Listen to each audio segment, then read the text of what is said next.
Alors, on va commencer. Déjà, je vais me présenter. Donc, je m'appelle Émilie. Je travaille dans une entreprise qui s'appelle Applidium, qui fait des applications mobiles.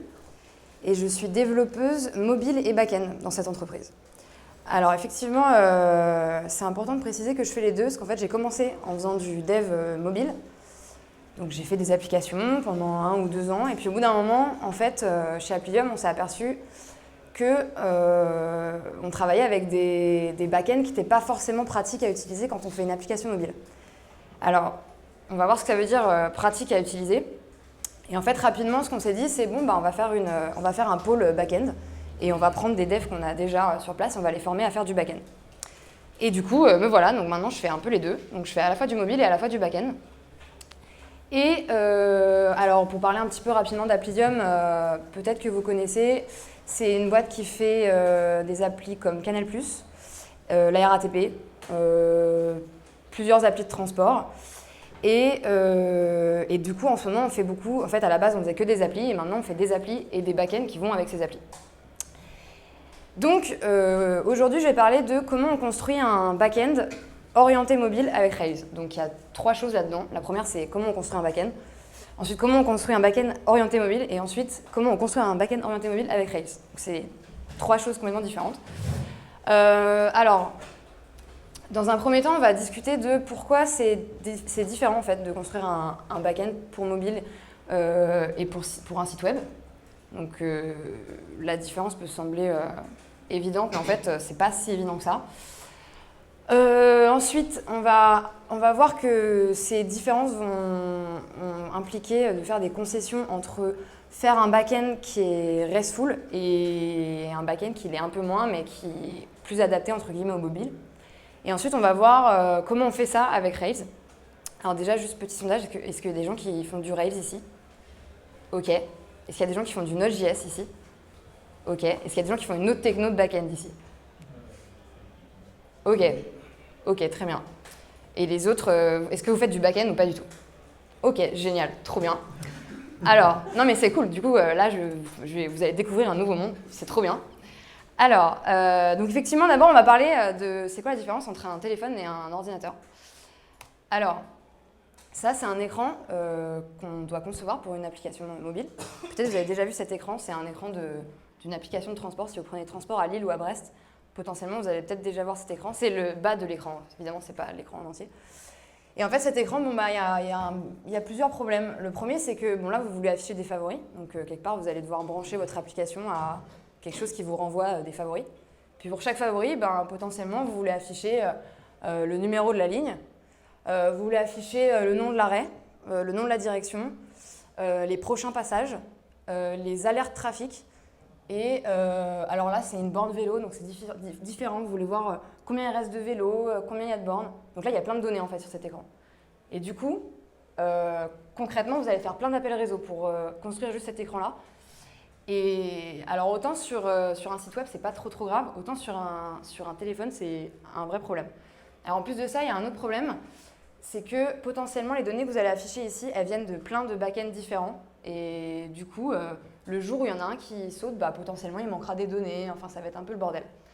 Et donc alors le truc important, c'est sur ce dont on va parler, c'est surtout que en fait, si vous avez, par exemple, vous récupérez la liste des favoris, potentiellement sur cette liste, vous aurez l'ID du stop, donc l'arrêt, l'ID de la direction, l'ID de la ligne.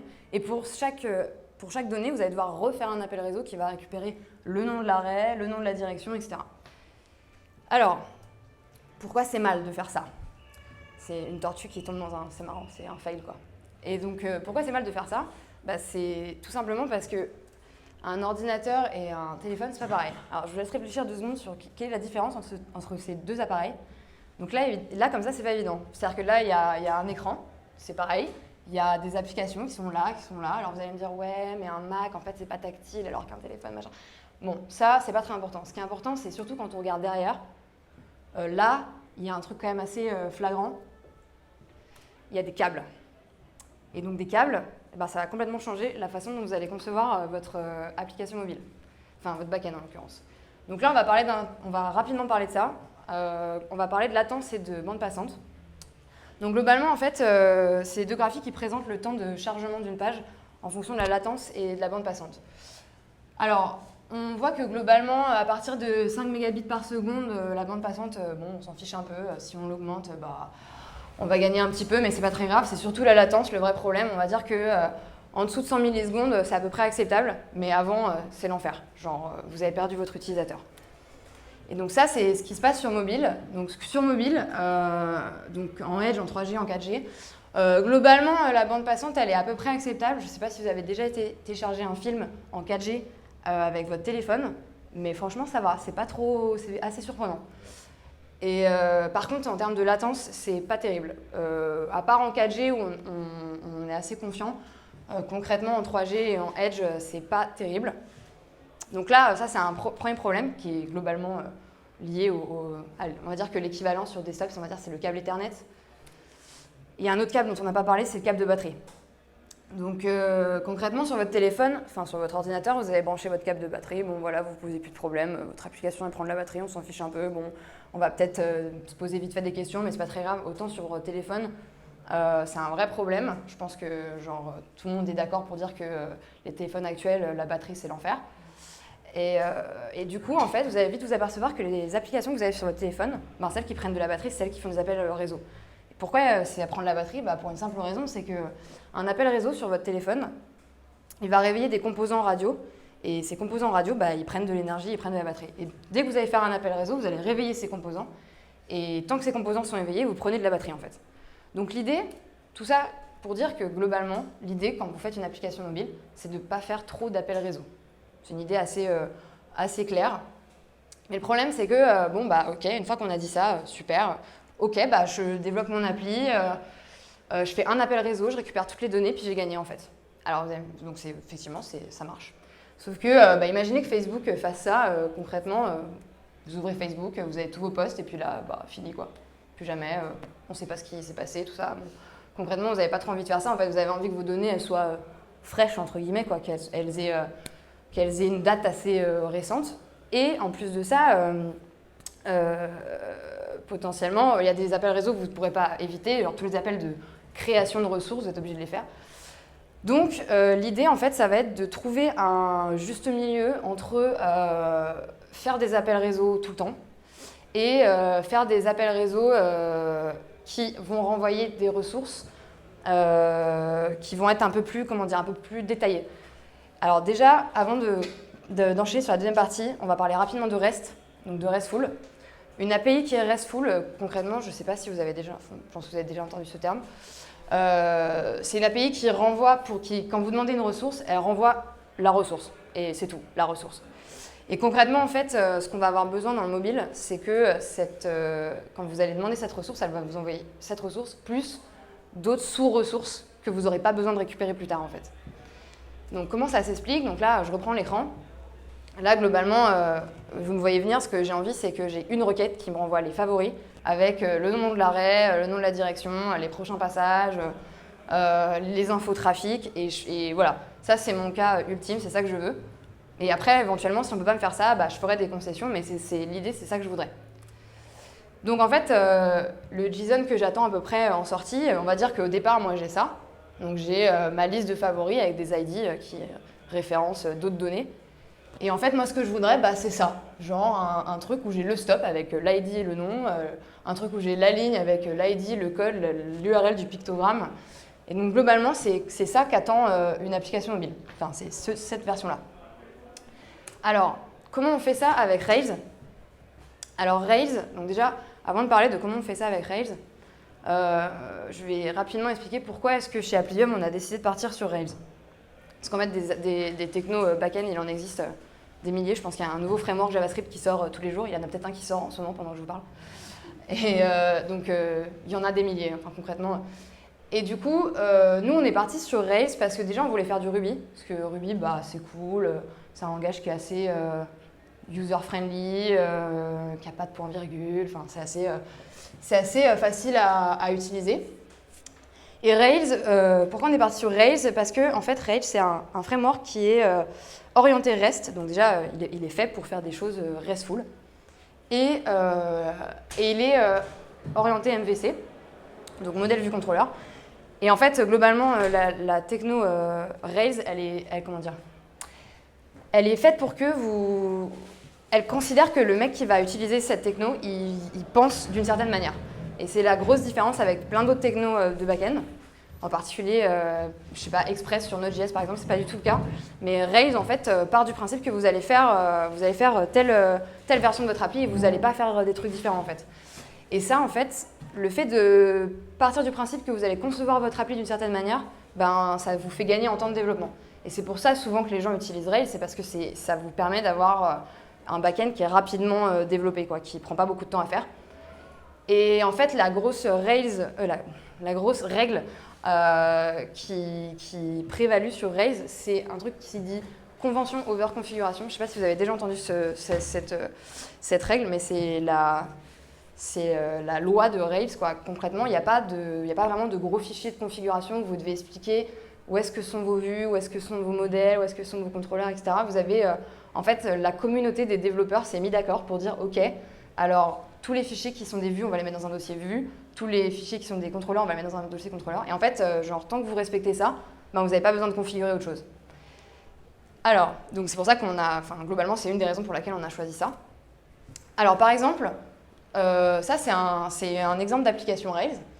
Alors, comment on utilise Rails? Bon, globalement, vous tapez une commande qui s'appelle Rails New, suivie du nom du backend que vous voulez faire. En l'occurrence, par exemple, là, c'est BPRI_gateway. Et ça vous génère ça. Ça vous génère tout cet ensemble de dossiers. Alors, les dossiers importants, bah, c'est view, modèle et contrôleur. Voilà.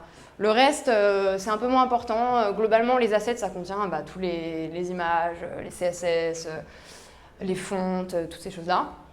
Les helpers, c'est des petites méthodes qui vont vous aider pour le formatage dans la vue. Les mailers, c'est ce qui s'occupe d'envoyer des mails. Et la partie admin, c'est la partie back-office dans laquelle vous voyez la liste des données qu'il y a effectivement dans votre backend. Et globalement, c'est tout ça, c'est le seul dossier dont vous avez besoin. Et après, pour la partie dont je ne vais pas trop parler, mais pour les curieux, en gros, toute votre base de données, elle est gérée avec des migrations. Donc concrètement, dès que vous faites une évolution sur votre base de données, vous allez faire une migration, un peu comme dans Core Data sur iOS. Et donc là-dedans, vous avez toutes vos migrations, toute la liste de vos migrations. Et schéma.rb, ça récapitule à peu près l'état de votre base de données à un instant T. Voilà pour la structure d'un projet Rails. Alors, donc, comme je le disais, effectivement, convention over configuration. Donc, ça veut dire quoi? En fait, ça veut dire que tout ce que vous allez faire, ça part du principe que vous respectez ça. Ça ne veut pas dire que vous ne pouvez pas faire autrement. Concrètement, Rails, c'est une techno qui est suffisamment facile à utiliser pour que si un jour vous avez envie de faire autre chose que ce pourquoi c'est fait, c'est assez simple de le faire. Typiquement, si vous avez envie de faire une API où il y a une route qui n'est pas très RESTful, genre, je sais pas, vous avez envie de faire une route qui s'appelle /users, mais qui renvoie des livres, vous pouvez le faire. C'est-à-dire que Rails ne va rien vous dire, vous pouvez le faire assez facilement, mais globalement, ce n'est pas très recommandé. Un autre point, une autre règle à appliquer avec Rails, c'est la règle FatModel Skinny Controller. Alors, FatModel Skinny Controller, ça veut dire que globalement, tous les fichiers que vous allez trouver dans le contrôleur, c'est des tout petits fichiers avec, je sais pas, 4-5 lignes de code, quoi, maximum. Et dedans, vous avez juste des méthodes d'index, les méthodes de base, update, edit, toutes ces choses-là, mais c'est tout. Et vous n'avez rien d'autre. Le reste, toute la logique, c'est dans vos modèles. Alors, en vrai, cette phrase-là, elle est un peu à prendre avec des pincettes, parce qu'en vrai, ce qu'il faudrait, c'est skinny everything. Genre, faut pas mettre tout dans le modèle. Enfin, disons que cette règle-là est bien, mais le mieux, c'est d'aller diviser à l'intérieur du modèle et de découper, par exemple, ce qui va être ce qu'on appelle du décorateur, ce qui va être de l'observer, ce qui va être tout ce qui n'a aucun rapport avec votre modèle. Mais globalement, l'idée, c'est que dans vos contrôleurs, vous n'avez pas de logique. Alors, ensuite, donc, je vais revenir sur ce que je disais tout à l'heure. Donc, effectivement, une fois que vous avez fait ça, en fait, une application Rails une application Rails qui est en fait une API, c'est une application dans laquelle vous n'avez pas le dossier view. Parce qu'en fait, dans votre contrôleur, vous pouvez directement mettre render JSON, et du coup, vous n'avez pas besoin d'avoir un dossier view, parce que votre vue, en sortie, c'est un JSON. Et le problème, en fait, c'est que souvent, quand vous faites un backend pour mobile, comme on l'a vu tout à l'heure, vous avez envie d'ajouter des champs en plus. Typiquement, vous avez envie d'ajouter sur la liste des favoris, vous avez envie d'ajouter le nom de l'arrêt, le nom de la direction, etc. Et ça, il y a un truc super cool en Rails qui existe, qui s'appelle les serializers.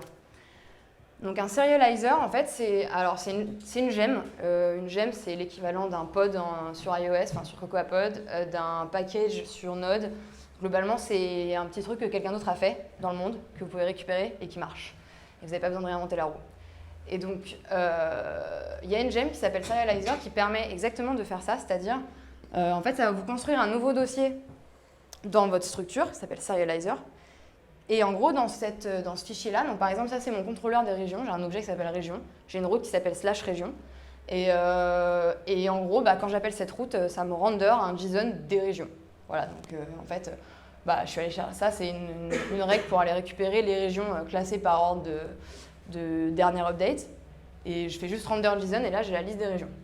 Le problème, c'est que dans la liste des régions, en fait, j'ai pas le nombre d'utilisateurs de la région. En l'occurrence, c'est ça que je veux afficher. Et en fait, avec un serializer, c'est super facile à faire parce que là-dedans, vous avez juste à ajouter un fichier qui s'appelle région serializer. Donc ça, c'est pareil, c'est tout le principe de Rails, c'est que si vous l'appelez autrement, ça marche plus. Donc il faut vraiment l'appeler comme ça. Lui, il comprend tout seul que globalement, le serializer qui est associé à render région, c'est le serializer région serializer. Et dedans, vous pouvez mettre tous les attributs qui sont pertinents. Donc en l'occurrence, en plus, ça c'est très pratique quand vous ne voulez pas, si par exemple vous avez des soucis vous avez plein de données, c'est le genre de soucis sur lesquels je ne suis pas forcément confrontée tous les jours, donc en l'occurrence, je pense que ça sert dans ces cas-là.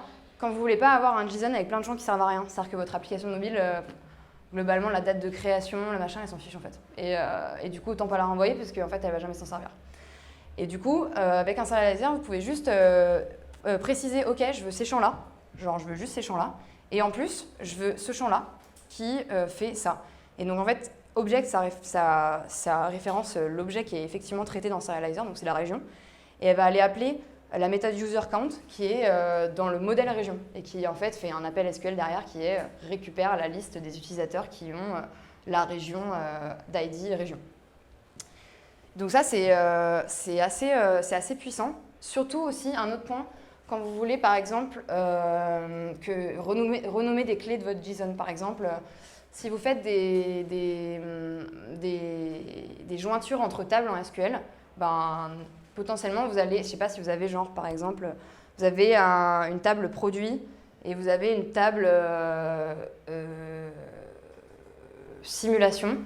Et votre simulation, elle peut avoir plusieurs produits et vos produits peuvent être liés à plein de simulations. Donc là, globalement, qu'est-ce qui va se passer? Vous avez une table de jointure entre les deux modèles et cette table de jointure, elle va s'appeler product_simulation. Et en fait, quand vous allez la renvoyer dans le JSON, votre développeur mobile, il va dire je sais pas trop ce que ça représente en fait, cette product simulation.